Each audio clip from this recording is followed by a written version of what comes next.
All right, that is not our typical intro, but that's welcome to our first episode of the Political Spectrum. We just wanted you to know that the views that we express or our guests express are not the views of Black Media or ATR. So tonight, Dante, I think we're here to talk about voter education and a number of other things to help people become more knowledgeable about the voting process. So welcome aboard. Thank you for asking me to be a part of this journey with you, Robert. And you are correct. So we're really going to focus on the important issues of 2024. We have a lot of issues we have to talk about in the Black community and overall uh, in our country. This is a very important election that's coming up. There are a lot of people that's divided on both sides. There's also a lot of misinformation out there, and a lot of people that's sorry about that. I live in downtown Atlanta, so you have to excuse the sirens. That might be Donald Trump coming through. I'm just kidding. I'm just we'll talk about that too. So, but so as typical with most of our ATR or our Black Media podcasts, we have a structure. So our first 10 minutes will be about current national and state political issues. And I think one of the most glaring things right in front of us right now is the presidential primary. Yeah, it definitely it is. What started out as a lot of people on the Republican side trying to be the nominee or trying to take out the big shark, Donald Trump. None of them have succeeded, and I don't think any of them will succeed. I think Nikki Haley is going to be the one that comes close, but ultimately she's not going to be able to make the finish line. I think Donald Trump is going to be the nominee. And the way how things are looking now, I do think Donald Trump will be the next president of the United States. Well, now with him being removed from the ballot in certain states, I mean, how does that look for the pathway through the primary even to the presidency? Well, so that the Supreme Court recently just said that they are going to take up the case and to hear the sides uh, for the Colorado, since they were the first ones to, or not the first ones, since they were the ones who actively was able to remove Donald Trump. So they have been ordered to keep Donald Trump's name on the ballot until a decision is made.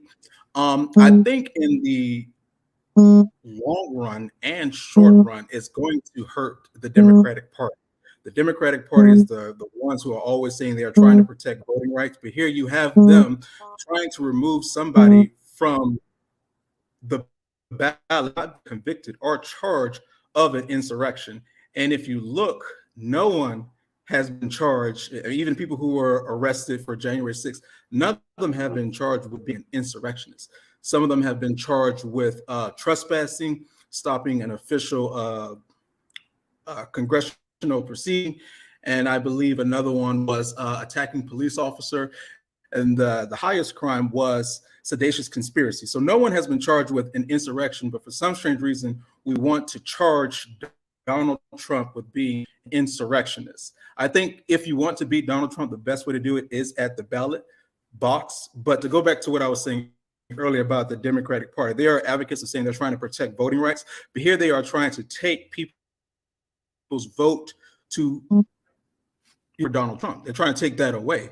Regardless if you think Donald Trump should be on the ballot, at this moment, if you are not a Republican, it's really none of your business because it's the Republican Party deciding on who their nominees should be. So the Republicans should decide if they want Donald Trump, Nikki Haley, Ron DeSantis, or whoever. And if Donald Trump was to make action, and then it's everybody's chance to decide if they want Donald Trump to be president or not. But just to throw him off the ballot because we want to call him an insurrection, even though he hasn't been charged with being an insurrectionist or convicted, it seems kind of shady. And I think a lot of what's going on here, and again, is going to come back and bite the Democratic Party in the ass. Excuse my language.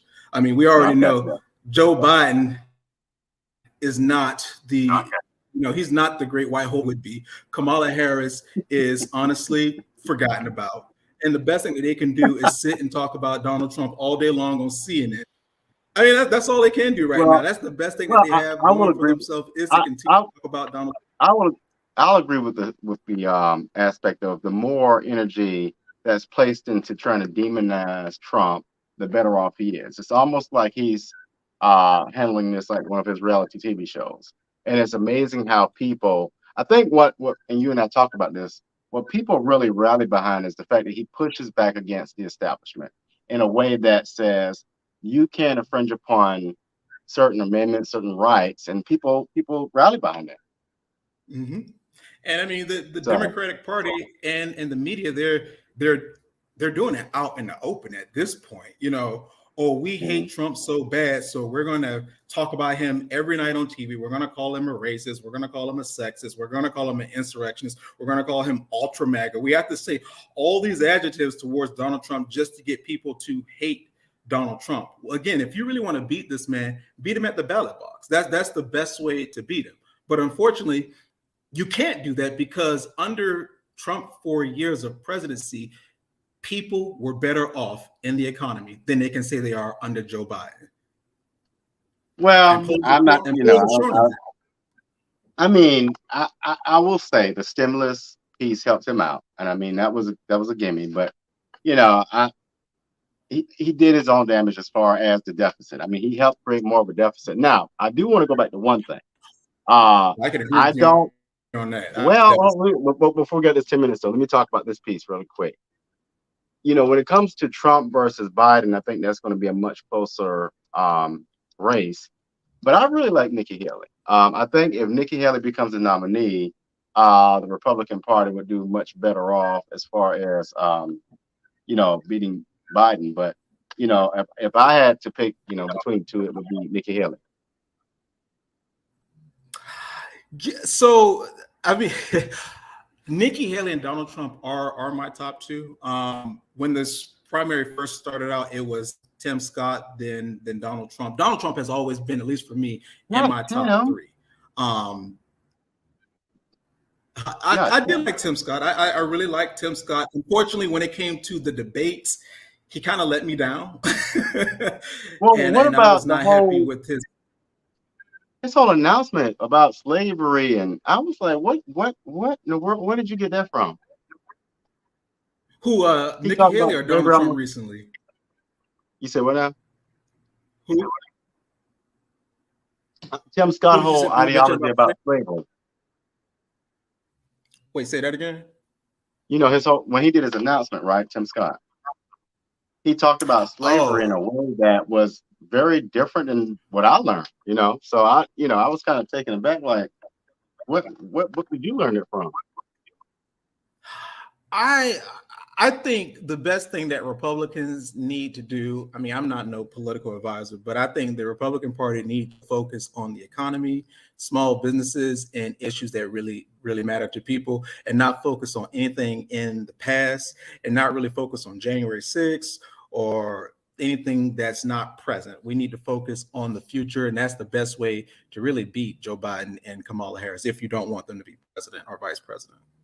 Well, yeah, I think that would be an absolutely awesome strategy, because I think people are tired of the January 6th piece. I think people are tired of you know hearing the rhetoric around Donald Trump. People really care about their bottom line budget every month, and so I think you're onto something right there. So we'll see what happens. So what's our main topic? And I think we're going to have a guest join us, and as soon as he pops in, I'll add him. But we're at that mark where we talk about our main topic. All right. So one thing I wanted to talk about, I noticed how the Democratic Party and the Republican Party are focused on demographic, particularly in the 2024 election, which is kind of ironic, but it's the black male vote. Black males Hmm. feel like the Democratic Party is not addressing their needs.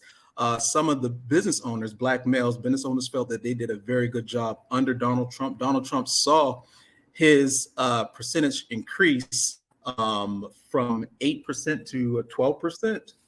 And a lot of pollsters believe that that's going to increase in this election cycle. Right. There was a poll recently where some blacks feel that the Democratic Party messaging is not focused on black issues, it's more focused on abortion and gay rights. Well, And that's the one of my Republican Party critics. is doing a Oh, go ahead. very I'm good sorry. job. What's that? No, go ahead. I'm sorry. I'll share that in a moment. And the Republican Party is doing a very good job at their messaging towards Black men and the economy, and trying to get Black or letting Black men who are already conservative anyway know what the Republican Party stands for. One thing I will say about that poll, I don't think that the Black men or Black people in this election are actually voting for the Republican Party. I think they're just voting for Donald Trump and what Donald Trump represents because they felt Donald Trump is someone, I mean, regardless if you hate the man or not, when you see Donald Mhm. Trump, you think of business success, and money, and that's what he Yeah, always been known as before he became, into politics, and that's what people kind of know him till this very day. that's true. But going back to what you said, I think one of my criticisms of the Democratic Party has been exactly what you said. It hasn't, Democrats think more. We think more along the lines of multicultural or being inclusive, which is fine. But there's also a piece in a narrative around the Black story or the Black experience that needs to be addressed. Reparations, for example. The other piece is poverty and access. And so those pieces, I think, like you said, need to be kind of addressed instead of looking at it as a holistic view where you clump everybody together. So when it comes to reparations, I think that is just a selling point that the Democratic Party is trying to do to get Black people to come out to vote. The Hmm. Democratic Party had the House and the Senate at one point in time, and they have not yet passed anything for reparations. They have talked about it, but they Right. haven't passed anything. They might say, "Oh, the Republicans are trying to stop us," but that didn't stop them from passing an infrastructure bill. That didn't stop them from passing health care. Notice that did not stop them, but for some strange reason, they are moving very slowly when it comes to reparations. So what I want Black people to understand when it comes to reparations, I would not bank on that. I don't think that's going to happen, and that's just my personal opinion. Well, let me ask you this: do you think it should happen? I mean, I'm cautiously optimistic about it because I think what it will come down to is maybe states' rights. But when you look at other cultures or identities, there's been compensation in some type of way. But Mhm. should Black folk, African Americans, receive reparations? I think my grandmother probably should receive reparations. I mean, me as a 36-year-old man, I don't think I should receive any reparations because, you know, my grandmother, you know, during her time, she couldn't walk on the same walkway as a white Right. man. Now I have a lot of freedom that my grandmother have. So looking at it from that perspective, personally, no, I don't think reparations should be given to me directly. I think it should be given to her and people in her generation if it's passed down to me. Yes, I do want Black people, if we are talking about some type of reward or settlement from reparations, I don't think we should focus on cash compensation. We should focus more so on land, trying to Mm, obtain as yeah. much land as that's where we can really generate wealth for for future generations. No, I totally agree. I think one of the things that we place a lot of value in is monetary, what's in front of us, materialistic things. But like you said, if we place the investment in land or sustainable investment opportunities, I think that's a better for it builds out the generational wealth that's been missing in our culture as well. So I think you're on something there as well. So what are your thoughts on reparations? Like, do you Y'all don't mind the think, dog. I'm sorry. Don't mind the dog. huh? I think there should be some type of compensation. I don't think it should necessarily be monetary. I can agree with the land piece. I can agree with maybe stocks and bonds or a combination of those. But you pass out money to folks, 9 times out of 10, they're not going to necessarily invest it. Um, but if you give somebody an investment opportunity, I think you put them on a pathway to kind of develop something greater. So I think I agree with you on that. Let's move away from monetary or a check and look at some sustainable investments. Yeah, I definitely do agree. I'm pretty sure that's going to be a topic that comes up in the 2024 election. And I just hope Black people, when we hear anyone who talk about respirations, let's see exactly what they are going to do, and not it Mhm. just be a talking point for the next election cycle, because I think that's Right. what it will be, just a talking point just to get Black people to come out to vote. No real pathway of how we can accomplish that, meaning how can we get the House and the Senate to approve it so to go to the presidency. But like you Mhm. said, I think it's going to be more of a state's issue. And, depending on what state you are in, we'll see what comes of that. Mhm. Because I believe California has already started having some type of discussion or debate, or the topic has been raised. The topic has been raised in California. I know they have discussed that. I'm not surprised California is kind of already leading the charge. I also would not be surprised if every Black person in California got $2,000. Well, hey, but so Just to say I they think did something. I know, right? So I agree with you there. I just That's an example of what we were talking about. That you don't want to put just money in people's hands. So y'all excuse the dog. He's just going crazy, and that's not what I had planned. But anyway, uh, back to your topic. So what's next on that? That completely threw me Um, off. oh, you said what did the dog threw you off? Yeah, the whole dog thing. I'm like, what's going on? Like, just for anyway. So what are your thoughts Uh, on do you think where do you think the Black men or the Black male vote would lean towards? Also, don't as forget we far have as William Kennedy running. We also have Cornell West running. So some of them might not go to a Democrat or a Republican. There are other third party candidates that are running as well. I hope no one sits out for the election. I hope everyone get out to go vote for someone. But there are Mhm. other candidates that possibly will be on the ballot. But where do you think the Black male vote will go? Uh, that is an interesting and very broad question. I know, from what I can see and when I'm around, I think it's about, being seen. What I mean by that is not being attacked by the police, being valued in this society. I think that's important. I think that is a priority. Financial stability is a priority because, inflation and the rise of cost of just groceries and basic everyday things have hurt some people and members of their families. And so I think that's another priority. A third one I really think would be uh, kind of at that second or third mark would be this idea of equal opportunity. And so there was a time when Black folks could have saved money, use those savings to buy a home or buy a car, or invest in something like a home or stocks. That doesn't exist anymore. And so I think those three would be kind of the top three priorities. Yeah, I definitely agree. Whoever can get to the Black community, really asking Black people further, I think will be successful in the long run. Now, there, I think the Democratic Party has always done a phenomenal job of actually going to the Black community and asking Black people for their vote. The Mhm. Republican Party I'm a part of, we continue to fail at that. I'm not sure why we fail. I'm someone who've always advocated that we need to get more Republican presence out there and not just the Black Republicans out there. I think we should send every Republican out there to really talk to Black because Black people want the same thing that a lot of Americans want: safe communities. If you want to buy a home, access to do that. If you want to start your own business, access to do that as well. So the issues are the same. So I think the Republican Party really need to take that messaging and go directly to the Black community.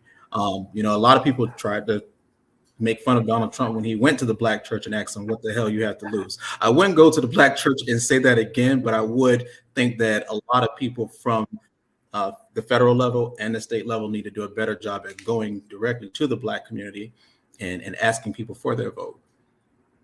I agree. I think, and Stacey Abrams made this mistake, and so many make the mistake of when they're on the campaign trail talking to the talented Tim or the elite, and not necessarily wanting to get in the trenches and shake hands and go door to door or some of the things that are strategic in getting elected. And one of those things is going to Black communities and having the conversation and listening and understanding what their wants and desires are. So I agree with you Yeah. there. I think honestly, if I'm Donald Trump, you know who I would pick for my VP? Condoleezza Who's that? Rice. Condoleezza Rice. You know, she would not chaos. I Yeah, think she would be a little bit more structured. And you yeah, know, Donald Trump is kind of a smash mouth type of president and a smash mouth type of person. Condoleezza Rice is more of an old school yeah, politician. yeah, She's savvy with her words. She knows how to conduct herself. If she's going to attack yeah. you, you might not feel like she's attacking you personally because of her word choice. And I don't think while I think it would look good on paper, I just don't think it would resonate well because, again, Donald Trump is controllable. And I said, it's a good thing and it's a bad thing, but it's no, I I, don't know honestly who would be a good VP for Donald Trump. Uh,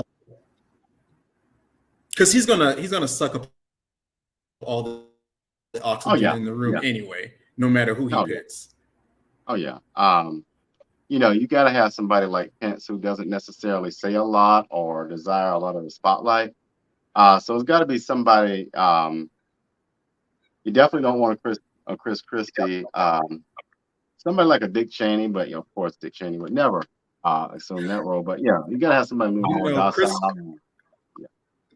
I don't even know why Chris Christie is running at this point, to be honest with you. I mean, He, he was riding Donald he, Trump while he was in office, and now all of a sudden, you know, Donald Trump lost. You come after him. Now you want to say all these negative things about Donald Trump. People can see right through that. People aren't stupid. He only has a one shot of trying to win New Hampshire, and it's not even a good strategy, to be honest with you. If you're up there just to talk bad about Donald Trump, then I think you should go join the Democratic Party. I mean, he wasn't talking bad well, about him. I mean, he wasn't talking bad about him while he was in office. So, you know, when Trump lost the election, now all of you people think he was a dictator. He was this. He was doing that. I mean, okay, then why didn't you say while he was in office? I mean, you can definitely critique Donald Trump on his failure on COVID. You can definitely critique Donald Trump on how he raised the deficit, but you wasn't doing any of those things while he was in office. You are trying to throw out Donald Trump right now. It's not working with the Republican Party, and that's why his poll numbers are where they're at right now. well, I agree with you there. It amazes me how a lot of the people who are in his amen corner are now demonizing him, right? And so that in particular, that is alarming. But I will also say there are some things that I would say he could have done differently. That he may have wanted to think twice about, like asking people to hang the vice president wasn't really, smart. And saying I want to be a dictator, but I'm about to pee. There's some things that he could have done differently. However, at the same time, when Nikki Haley and Chris Christie were jockeying for cabinet seats, they found it to be okay. So yeah, yeah, I agree that. Yeah. But If Donald in all Trump, honesty, if he gets, in all honesty, I want to ask this question because it's important. Uh, that there's this debate out there now that Trump has done more for the black community, and I mean, I don't see that, and I just don't see that. I mean, what do you make of it? so I mean, we say that he has done more for the black community. I mean, he was the one who passed the First Step Act. He did that.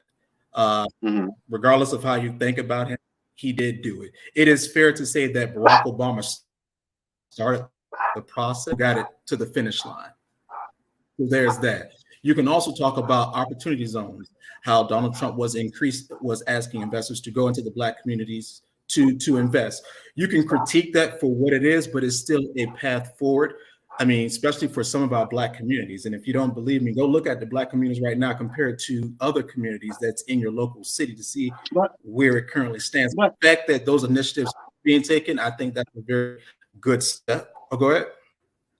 I think, with opportunity zones, I almost feel like I see the benefits somewhat, and I also see where it opens the door to some, you know, some casualties around the black community as far as gentrification and other things like that. And so, yeah, I kind of see it, and there's some caveats there.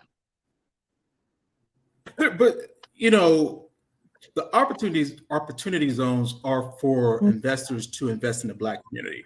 There are many black successful people who can invest in these communities and not leave it to whites, Asians, Middle Easterns, or any other demographic.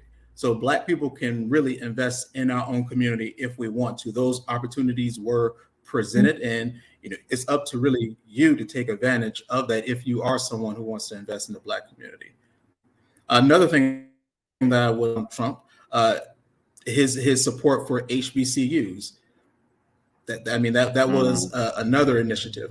Now, I just named three, and I would like for people to sit back and tell me specifically what Barack Obama, what Bill Clinton, or any other Democratic president or Republican president for that matter has done specifically for the black community. While the three things that I named, you can definitely critique them and say they could have been better, but at least it was something that was done versus other politicians who give lip service to black people and nothing gets accomplished. Well, I mean, and I would struggle with that question. I struggle with that question because, what is it that they were supposed to have done, or what is it that we're looking for? And I think, even with the Trump piece, I mean, it was a financial incentive there. Okay, great. But, how would that look, I guess? If you were to say, this particular person did this for the black community, how would that look? Because I think what what Obama did do, he raised the conversation about, race in America. I mean, that was something that I think people took for granted. I'll never forget when he had to step out and, speak on the idea with him and Pastor Jeremiah Wright and talk about his identity and how that identity is a part of America. I mean, that was a tough topic to tackle, but it was a conversation that he raised. But then you have the Trump people, some of them, who kind of push back on that. So I don't know. I think a lot of times people look at materialistic, monetary things, but there are some um, I guess materialistic things that came out of both the Clinton and the Obama. Now, one thing I don't like Clinton did. Clinton hurt black males by put more in jail. He put more black males in jail than anybody. So I will say that. We can Clinton was also not add good. Biden's name to that as well. And we can also add Vice President Kamala Harris, because as Attorney General in California, she did a phenomenal Unfortunately, job you're at putting correct. black men in jail. Unfortunately, Yeah. you're correct. And also, I don't know. speaking about our Vice President, from Donald Trump, when she was a senator, he did, give some money to her campaign. But unfortunately, we don't talk about things like that in the media. If he's such a racist, why did you take his money? Well, I can agree with you on that. I think that is a interesting point there. But Kamala, I think my But disappointment you with asked her. the question. You said, what does that look like when Mhm. when I mean doing something for the black community? I mean, that's just like how these politicians get on TV and they talk about doing something for police officers, how they talk about doing something for the LGBT, how they talk about doing something for farmers, how they talk about doing something for a lot of groups. I mean, what is wrong with talking about what can be done specifically for black people? And black people are a part of the American fabric and have contributed a lot of American fabric. I mean, like our blood, our sweat, our ideas. I mean, we are the ones who made the American empire what it is today and still do Yeah. now. So I don't think it's anything wrong with asking what specifically can you done. Again, you can critique Trump on the things that he has started, and I think that's fair. I'm someone that's going to actually do action versus someone that's just going to give me lip service. And because if we Right, right. continue to keep waiting for lip service, no, we're never going to get anywhere. No, I totally agree. I totally agree. I think, on one of our other podcasts, The Rabble, we talk about the Black agenda. And one of our commentators said this out loud that we as a community have never really presented the Black agenda. And so what that will look like, I don't know. But at the same time, I kind of step back and say, but isn't it the responsibility of the leader of the party or the party itself to develop a pathway forward, bring people around the table? And I think if I have to give Trump credit, I will give him that credit that he did put an effort into reaching out to the Black community. Did he reach out to all of them or the best people? I don't know, but he did make the effort. He did make the effort. I'm not going to categorize which Black people he reached out to or the ones he should have, but as you said, I think he has at least he has moved in that direction of reaching out to the Black community. When it comes to the Black agenda, I mean, me personally, I think we need to focus on owning our own businesses. I Yes. hope this does not come out in a racist way, but I do think we need to move other. We need to really, I'll just be blunt. We need to really remove the Asians and Arabs out of our community. I think we should own our own gas stations. I think we should own That our was own direct to shops. tell. I'm sorry. I do think I think that we do. I mean, there are some people who own businesses in the Black community, but don't even stay in the Black community. They treat the Black Well, customers like trash and talk to them like trash. I do think that we need to own our own communities. We need to own our own businesses. We need to make sure that we have a strong Black economy. That way we can put whatever politicians that we want to put in, and then we can really start seeing some results for the Black community and not electing people on the Republican or Democratic side who are just answering to some interest group. no, I agree. I think, I think, there can be a better, if we're going to give money to Ukraine, why can't we give money to our Black and female owned businesses? You're exactly right. I can't think of a hair store, a liquor store, or whatever store that we own, especially here in Savannah. We used to have all of West Broad Street. That was Black Wall Street. And it was taken away. And, a lot of our businesses now are non-existent because of things like that. So how do we get back to not only one having sustainable businesses, but ones that are going to be supported by us and other cultures? Yeah, and that's not to say they are not welcome in the Black community. I just think the Black person should own the shopping center, the entire shopping center, and even the parking lot. And you should rent from Black people and not own that specific business. Right. Exactly. Exactly. Because if we were to go We into the actually white have community, we're not going to own the shopping center. We're just going to be renting out. one of the things we saw that Maynard Jackson and Andrew Young do well was develop Black millionaires, and that was off of developing the airport and I guess I would call it the New Atlanta. So all of that development, not only did Atlanta thrive, but the Black community thrive. So we've got to have that mindset as well when we have people in authority and at the table to make sure that you're, recycling or bringing our folks to these jobs and these contracts so that they can thrive.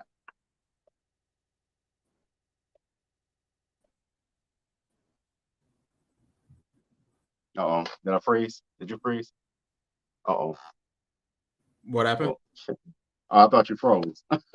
You may have froze. I may have froze. Sometimes that don't happen. But no, what I was talking about is, how Maynard Oh, it and Andrew did. Young, yeah, that piece. Uh-oh. Okay. You with us? So No, what's the so next topic? basically I'm coming up. So yeah, our next 10 minutes we got why it matters. So why does voting matter? And we can run this for another 15 minutes. But why is it important? Why does it matter? I guess on a local level, I think that's a great place to start. A lot of times we see people really invest time and energy into the national or the presidential election, when in all honesty, the most important election is your local municipal election. Yes, I definitely agree. I think people need to be familiar with who their local judges are. They need to be familiar Yeah, with the sheriff. They need to be familiar with who's on the board of education. They need to be familiar with the commissioners, of course, the mayor. You need to be really informed with all those local positions. While the presidency is attractive and all, the most important decision makers are your local people. I think while it's important to vote in every presidential cycle, yes, it's very important to make sure you're voting in your local elections. And that's where Black people, unfortunately, kind of dwindle down when it's coming to those local elections. And so you never know what judge might get elected who might think differently of you. So the best thing to right. do is do your research on the candidate that is running and, vote for the person who you think is best. I'm 36 years old. I think we need a new generation of thinking on both sides. I think both parties. I'm kind of tired of the people that's in their 60s and 70s and 80s still running on both sides. And I don't care if you're black, white, woman, or male. I think the old school way of thinking needs to go. It's definitely a new battle that we are fighting on the domestic front and internationally. And the old school thinking, it's not working. No, I agree. Well, I will take what you have. I would say we need to have conversations, so generational conversations, because there's some good ideas that the elders have for us to consider, and there's some good ideas that the younger generation has that should be considered. I think the problem is, and God bless her soul, when you have people like Senator Feinstein who is passionate about the work, but at some point you got to, even with Mitch McConnell, say, you know what? Maybe I need to worry more about my health and less about policy or being in the Senate. I don't think there should be an age limit, but we got to think about, are they really in the best capacity to make the best decision on policy that's going to affect our whole country? I don't think there should be an age limit. I do think there should be term limits, though, Oh yeah, yeah, I agree. If you had to because pick, a how would lot the of term people limits look? in huh? If you had to pick, how would the term limits look What was like? that? I guess in February. Yeah, I mean, how would the term limit? I think that's a very good question. I never even thought to go deep into that. I can't really. I don't see you going past 2 terms. I mean, it really makes no sense for you to be in office for 20, 40 something years and you are still complaining that you're fighting for these causes. I mean, I'm sorry, if you fail once, okay. If you fail twice, okay. If you don't fail 5 times at trying the same thing, I think it's you at this point. Um, yeah, yeah, yeah. yeah, and you maybe someone newer, I mean younger, can come and just give a different perspective. But just to talk about the go back to what we were focused on, local issues, and why it matters. I think again, it's important that not just black people but everybody go out and vote in their local elections. People just don't understand how important that is. Those are a lot of policy and decision makers that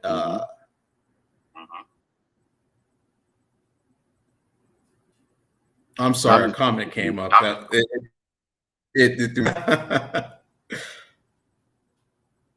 well, yeah, well, that, Lord, Ivan Cohen, he's one of our more engaged viewers, but always has good comments and good feedback. We didn't Thank say you, over the Alvin. hill. I don't think we want to say over the hill, Ivan, but I do agree there is a place for that conversation. I think what can be, there can be more cross cultural collaboration, more between the Democrats and Republicans and Libertarians. more between the younger and wiser generation. That this could be more cross cultural communication that's not happening right now. Hmm. Absolutely right. So, but sorry, we What's the didn't. next topic? Uh, So what's the next topic? no, you were in the middle of a thought. I didn't mean to cut you off by posting that comment, but did you finish your thought on that?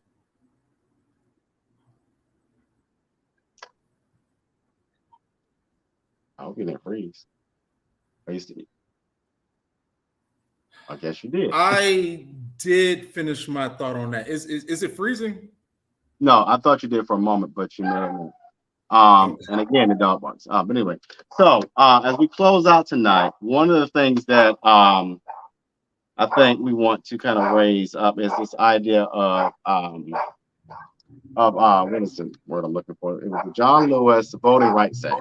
I couldn't think of that all day. And why is it that important? And what's your stance on that? Do you think there's a place for a federal voting rights act in this day and age? No, no, I don't. I Really? mean, no, I don't. There is nothing stopping Black people to get out and go vote. Um, Hmm. and the John Lewis Voting Rights Act, yes, it does sound good. The headline sounds good, but it's just a way for the Democratic Party just trying to get more congressional votes. I mean, they're trying to add DC statehood to that bill. So they're not even focused actually on voting rights. Even in the state of Georgia, they said it was pro 2.0. Our voting rights laws here in Georgia is better where our president, our where Joe Biden came from, Delaware. I don't think there should be a national federal law. I mean, we're not in the 1960s or the 70s anymore. There's nothing stopping Black people from getting out to go vote. There's Right, absolutely right. nothing. We either vote every 2, 4, 6 years. I mean, it has not changed. If you are someone who don't like to stand in line, like myself, I vote early. Hmm. If you want a mail-in ballot, you can get that. If you change addresses, you might want to go ahead and make sure. And I'm only talking about Georgia because I don't know any other state laws. But if you are, moving, once you change your address on your ID card, it automatically asks you, are you registered to vote? So you can select you are registered to vote. And even in Georgia, if you Right, don't have uh, a driver's license, you can go get an identification card so you can vote. I mean, there's nothing right. stopping people from getting out to go vote, but the people on TV telling people that your voting rights are being taken away from you. Again, this is not during my grandmother's time or hell, my mother's time. Anybody in this day and age, you can get out and go vote if you truly want to go. If you're someone who wait till the last minute, respectfully, when you wait till the last minute, a lot of things can happen and you might miss your opportunity to vote, or you might be standing in long lines. And I want to keep in mind, I live in Buckhead. I was standing in a long line in Buckhead. So it was not just the Black community. I mean, there was a ton of places that were standing in long lines as well. So no, I don't think we need a federal law. Well, I think there's it goes much deeper than just will I get up and be motivated to vote. I think there are voter suppression pieces that we've got to have guardrails. I look You're at absolutely right. legislation as Removing somebody guardrails. from the ballot. Say what now? I said you're Well, absolutely hold on, right. hold on. Removing What I an mean by that, opponent from what I the mean by ballot. that is this. Hold on. So let me put this up. There are systems and strategies used that will that have blocked and will block certain populations and certain communities away from the ballot box. Great example of that is you have an elderly woman, African American elderly woman who finds it difficult to get out of the house, who wants to do a absentee ballot, and to create a system where they have to do 6 or 7 things just to do an absentee ballot is considered voter suppression. But if you have a federal Like what? law that provides framework for states to follow, instead of you doing 6 different things, you now can require people to do 3 different things. And so I think, sometimes I do agree What does that that federal law there looks like? are. I do agree that there's some overreach by the federal government, but I also think that we've got to have some safeguards in place. And for example, I think honestly, when you get your driver's license, you should be automatically registered to vote. I don't know why that's not a kick that thing, but I mean, in Georgia, we have that. We can't speak for everything else. I mean, you have the option to select if you want to or not. But so exactly what does the federal law detail on helping people secure their vote? Like, why do well, you feel that there is a restriction? here's the thing. When well, voting is um a sacred right, you know. Hmm. And what I've seen from my experience is if you don't have guardrails at a certain level, then you have people who will try to circumvent the system of the process. And so I think having that framework for guiding elections. For example, use this for example, the hanging chads in Florida. When we had Al Gore versus Bush, if there had been a stronger guideline or a stronger framework, maybe we would not have had that piece. But for the Supreme Court to select a president, that became a real questionable process. So I think without those guidelines or those legislative pieces, we leave things to chance. And do we want to have every state kind of do their own election? And I think that'll get us in some hot water. I I don't want the government to overreach too much. I know some people look to the federal government for a lot of things, but I think, as you said, voting is very sacred, and I Hmm. think trying to give that to the federal government to make a decision on that, I think is dangerous. If people are very concerned about voting, particularly in their respectable or respective states, they need to take action locally and see what needs to be done. I think asking for the federal government to step in that's an overreach. So I Ivan think a Cohen, lot of it is just kind of a Ivan Cohen posted this question. I want you. I'll direct it to you. We can kind of go from there. So he said, "What is your position yeah position on on redistricting. redistricting?" I think redistricting was basically it's a political move on whoever is in power. They are the Republican Party or the Democratic Party.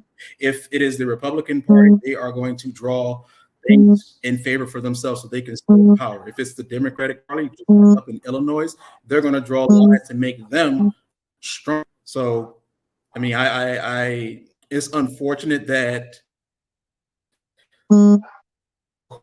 whoever holds the power draw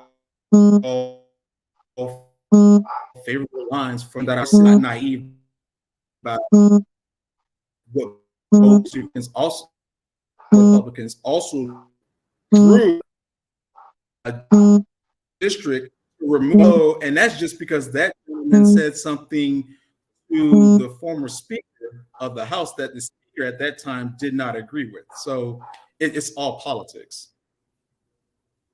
Well, and I agree. The person that has the authority and the power gets to draw the lines. But I do think it is unfair or it is not ethical when you draw certain districts out. So, for example, you disenfranchise certain communities. So, for example, uh, I don't know that this happened, but you take John Lewis's district and you split it, and then you make sure that that district now becomes two Republican districts or whatever. I think when you start doing stuff like that, you step away from representation and you step more into power. I think, and this is an issue on all parties. And I think we need to do a better job of when we go into these sessions and sit at the table that we're representing the ideas and the values of the people and not the power of the particular position. And I think we're seeing more and more about the power and less about the representation. Yeah, you're absolutely right. I mean, when talking about redistricting before the map here in Georgia, I was one of the ones at the state capitol speaking about redistricting.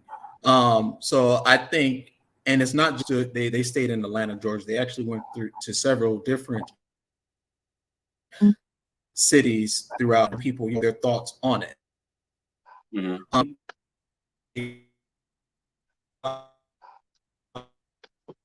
And give their opinion.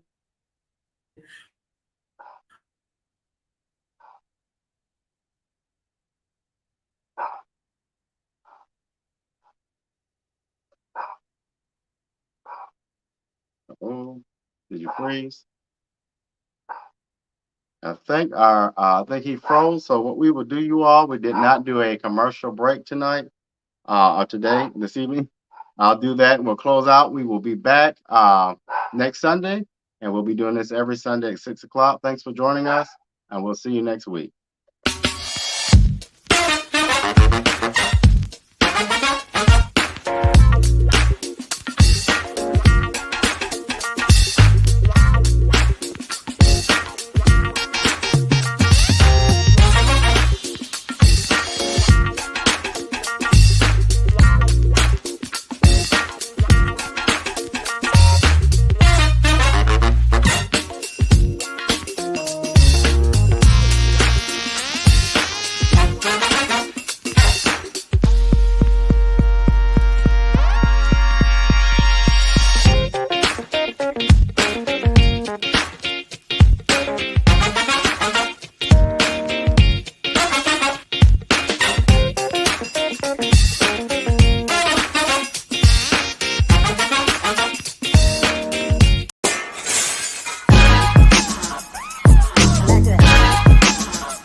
I like that.